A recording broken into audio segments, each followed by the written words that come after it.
Hello, my name is David Fuqua, and today I'll be talking about stratospheric ozone video and formation and all that other stuff.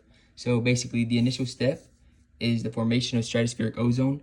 This happens when UV radiation such as C and B react with oxygen molecules in the atmosphere, which is O2, and this produces free oxygen atoms, O plus O. And what happens then is the O reacts with O2 in the atmosphere to produce O3, which is also known as ozone. The next step is breakdown of stratospheric ozone. This occurs when UVCB reacts with O3, which is ozone, to produce O2 plus O, which is its original state, which explains how it's the breakdown of stratospheric ozone. Next, I will be talking about the formation of breakdown of stratospheric ozone, how it protects organisms from UVC and B light. So basically, O3, which is ozone, absorbs UVC and B light, and which is known as solar radiation. And too much solar radiation can cause humans to get sunburns and even develop skin cancer.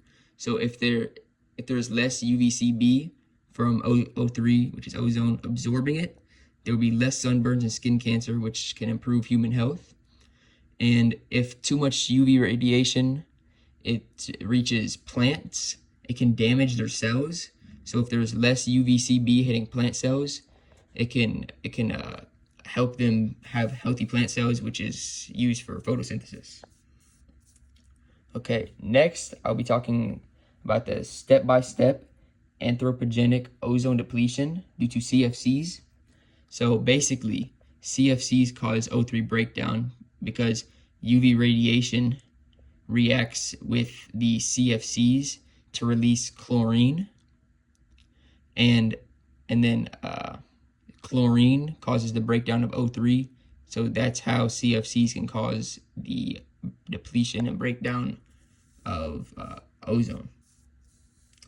Next, I'll be talking about how natural ozone depletion occurs due to the formation of polar stratospheric clouds above Antarctica. So this basically happens because it's very cold and dark between June and August in Antarctica. So that causes polar stratospheric clouds. And the chemical formula for that would be HCl plus ClO NO2 is equal to Cl2. And as I stated before, chlorine causes ozone depletion.